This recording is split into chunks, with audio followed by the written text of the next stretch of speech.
जी हां दोस्तों, मायावती के सीक्रेट प्लान से बिफरे शाह और आखिर क्यों हंस पड़े अखिलेश। स्वागत है आप सभी का। आप देख रहे हैं द राजनीति का विशेष सेगमेंट खबर और विश्लेषण। मैं हूं जब्बार खान। दोस्तों, आखिर क्यों मायावती अचानक मुसलमानों को बीजेपी से डराने लगी? क्या ये शाह की कोई नई रणनीति और बीएसपी बीजेपी के अंदर खाने की कोई नई स्क्रिप्ट है? आखिर मायावती पर अखिलेश यादव हंस क्यों पड़े? तमाम सवालों का जवाब आपके सामने एक एक करके रखते हैं। दोस्तों, चंद मिनट मेरे साथ में बने रहें। दोस्तों, बीएसपी सुप्रीमो मायावती, जिसे बहुत सारे लोग कहते हैं कि एक थी मायावती, एक थी बीएसपी, जिसे लोग सोचते हैं और कहते हैं कि 2007 में जो बीएसपी अपने दम पर उत्तर प्रदेश जैसे राज्य में पूर्ण बहुमत की सरकार बनाती है और उसके बाद कई चुनाव में मायावती का खाता तक नहीं खुलता है, जो ये कहते हैं कि उत्तर प्रदेश में जब मायावती ने अखिलेश यादव के साथ में बुआ और भतीजे के जब गठबंधन हुआ तो फिर 10 सीटें मायावती को मिल गई लोकसभा चुनाव में। लेकिन वही मायावती किस तौर पर चुनाव के फौरन बाद सपा से अपना गठबंधन तोड़ लेती है। कहते हैं कि साहब हमें तो सपा का वोट ही नहीं मिला। अब मायावती की कारस्तानी सुनिए। बीएसपी सुप्रीमो मायावती ने एक ऐसा दांव चला जिसने आने वाले दिनों में बीएसपी की राजनीति बदलेगी। सबसे बड़ी बात यह कि पर्दे के पीछे की बीएसपी और बीजेपी के कथित रिश्ते को तार-तार करने वाली है। क्योंकि दोस्तों, अक्टूबर का महीना खत्म होते होते मायावती अचानक जिस तरह सक्रिय होती दिखी, जो फैसला लिया उसने मायावती को सुर्खियों में ला दिया। सबसे पहले आपको खबर दिखाते हैं आखिर मायावती ने फैसला क्या लिया। दरअसल मायावती मुसलमानों से भाईचारा बढ़ाने पर वापस आते हुए इस पुराने ढर्रे को लाते हुए कहती हैं, अगर मुस्लिम समाज बीएसपी और उसके घातक राजनीति को हराना चाहता है तो उसे एकजुट होकर बीएसपी के पक्ष में मतदान करना चाहिए। मुस्लिम समाज को सपा और कांग्रेस के बजाय बीएसपी को समर्थन देना चाहिए। दोस्तों, मायावती का पूरा प्लान आपको समझाता हूं। आखिर अचानक मायावती कैसे सक्रिय हुई? अभी तक जो मायावती सोई हुई थी, राजनीतिक तौर पर निष्क्रिय थी, वो मायावती अचानक जाग गई। और जागी तो ऐसी कि मुसलमानों की चिंता उनको सताने लगी। ऐसी चिंता कि बीजेपी को जहरीला बताते हुए मुसलमानों से मोहब्बत की पेंगे बढ़ाने लगी। वो कहने लगी कि साहब हमारी सरकार आएगी तो मुसलमानों के ऊपर से सारे केसेस वापस ले लेंगे। हमारी सरकार आएगी तो फिर बुलडोजर को एकदम रोक देंगे, उसके टंकी का पेट्रोल डीजल खत्म कर देंगे, उसके टायर की हवा निकाल देंगे। तो क्या वाकई मायावती का मुसलमानों की चिंता है? क्योंकि यही मायावती है जिन्होंने बीते वर्षों में चुनाव हारने के बाद कहा था कि मुसलमानों ने हमें वोट ही नहीं दिया, ये ठीक लोग नहीं है, हमने मुस्लिम प्रत्याशी उतारे मगर उसका कोई फायदा नहीं हुआ। और मायावती के कुछ फैसलों से लगा कि उन्होंने मुसलमानों से दूरी बना ली। इसकी एक वजह यह भी है कि मायावती ने जिस सोशल इंजीनियरिंग के सहारे अपनी राजनीति चमकाई थी, यहां तक कि 2007 में पूर्ण बहुमत की सरकार बनाई थी, तब माया के राइट हैंड एक ब्राह्मण चेहरा सतीश चंद्र मिश्रा थे और लेफ्ट हैंड थे नसीमुद्दीन सिद्दीकी। याद है ना आपको? मगर फिर क्या हुआ? और वही दौर था, तिलक तराजू और तलवार इनको डैश डैश डैश मायावती का नारा था। मगर फिर क्या हुआ? नसीमुद्दीन सिद्दीकी को हटाने के बाद से आज तक उन्होंने कोई मुस्लिम फेस साथ में रखा नहीं। मगर अब उन्होंने मायावती का अचानक से मुसलमानों पर प्यार टपकने लगा।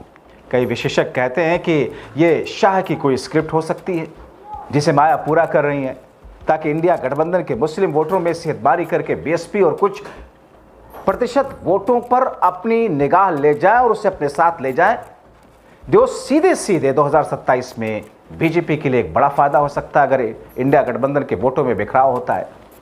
दरअसल दोस्तों, मायावती ने लखनऊ में मुस्लिम समाज भाईचारा संगठन की विशेष बैठक की अध्यक्षता की।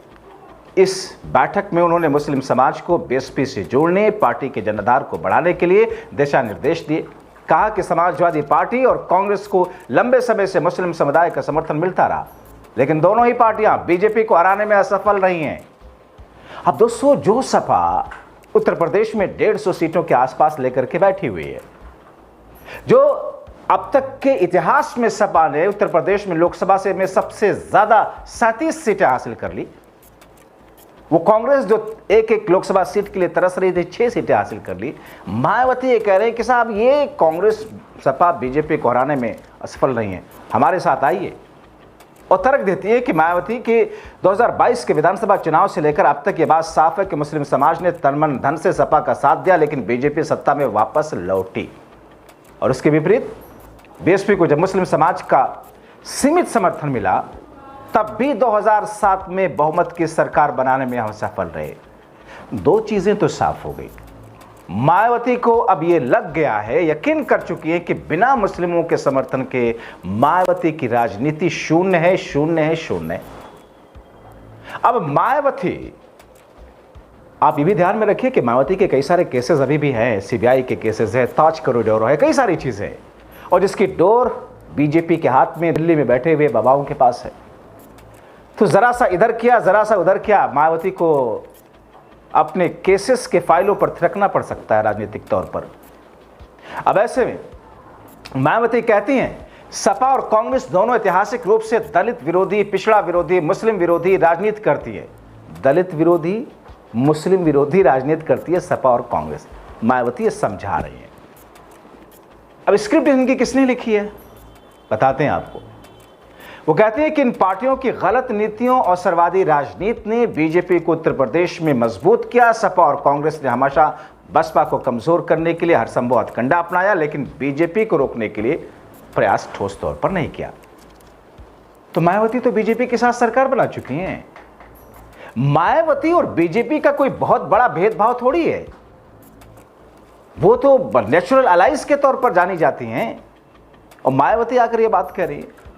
दोस्तों, अगर मायावती जो कहती है मानो वाकई उनका हृदय परिवर्तन हो गया। मायावती कहती है कि मुसलमानों ने कई बार पूर्ण रूप से बीएसपी का साथ दिया, बीएसपी सरकार ने भी मुसलमानों को सुरक्षा, सम्मान, प्रतिनिधित्व दिया।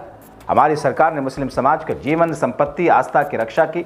हमने दंगों, सांप्रदायिकता पर कड़े अंकुश लगाए, उत्तर प्रदेश में भय, अराजकता से मुक्त किया। बीएसपी का मिशन सिर्फ सत्ता प्राप्त करना नहीं, बल्कि दलितों, पिछड़ों, आदिवासियों, मुसलमानों, वंचितों के राजनीतिक सशक्तिकरण के माध्यम से सम्मानजनक जीवन दिलाना है। तो फिर मायावती 2007 से 2012 तक थी, जरा रिकॉर्ड बता दें ऐतिहासिक तौर पर कौन कौन सा सम्मान दिलवाया था। SC/ST के लिए जरूर उनका कदम है। लॉ एंड ऑर्डर में कई बार उनकी तारीफ करनी होगी, क्योंकि स्टिक रही हैं। बहुत सारे लोग कहते हैं कि साहब कट मनी तो हर सरकार में जाता है, जो आम लोगों के पास नहीं होता वो सीधे ऊपर के खाते में जाता है, जैसे कि मौजूदा वक्त में 11 वर्षों से देश में चल रहा है। दोस्तों, मायावती के लिए एक महीने में ये चौथी बड़ी बैठक थी। बैठक का नाम था मुस्लिम भाईचारा बैठक। तो अभी तक जिस मुस्लिम भाईचारा की जरूरत मायावती को नहीं पड़ रही थी, याद तक नहीं आ रही थी, मुस्लिम भाईचारा अचानक याद कैसे आने लगा। 9 अक्टूबर को रैली, 16 को 19 अक्टूबर को वरिष्ठ पदाधिकारियों के साथ रणनीतिक चर्चा भी मायावती की थी। ये बैठक बताती है कि बीएसपी आने वाले चुनाव में अपने पुराने सामाजिक समीकरण को नए सिरे से मजबूत करने में जुटी है, और उसमें दो ही चीजें राजनीतिक जानकारी। जब मैंने इस पर उत्तर प्रदेश की राजनीति को नजदीक से देखने वाले लोगों से, और खास तौर पर बीएसपी, सपा और उत्तर प्रदेश में कांग्रेस की राजनीति को समझने वाले लोगों से संपर्क किया, तो पता यह चला कि फिलहाल दो स्थितियां हैं। एक ये कि मायावती को अपनी राजनीतिक औकात का पता चल गया कि बिना मुस्लिम अल्पसंख्यक सपोर्ट के उनकी राजनीति शून्य थी, शून्य ही रहेगी। और मायावती को मुस्लिम सपोर्ट वापस लाना सपा से छीन करके नाको चने चबाने जैसा है, शोला निकलती हुई जूतियां पहनने जैसा है। और दूसरा, इसके पीछे शाह की कोई स्क्रिप्ट है, और शाह की कोई स्क्रिप्ट पूरा करने के लिए मायावती और शाह के बीच में किस तौर पर राजनीतिक गठजोड़ है। तो फिर ऐसी स्थिति में दोस्तों, ये मुस्लिम भाईचारा मीटिंग के जरिए मायावती जो इस तौर पर राजनीतिक तौर पर खुद को आगे ले जाने के लिए, बीएसपी को आगे ले जाने के लिए जो कुछ तिकड़म करती हुई दिखाई दे रही हैं।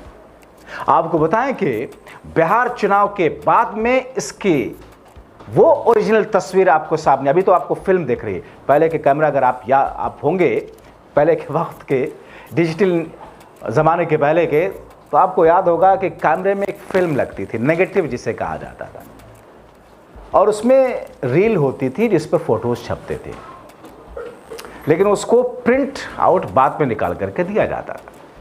तो अभी तो ब्लूप्रिंट तैयार है बीएसपी का, इसकी असली तस्वीर तो अभी इसका प्रिंट आउट निकलना बाकी है, बिहार चुनाव के बाद में निकल जाएगा। तो इंतजार कीजिए, मायावती भ्रमित हैं, भ्रमित कर रही हैं या बीजेपी के साथ कोई डील कर रही है। इसीलिए अखिलेश हंसते हुए ठहाके लगाने लगे। अपनी राय जरूर लिखें। शुक्रिया।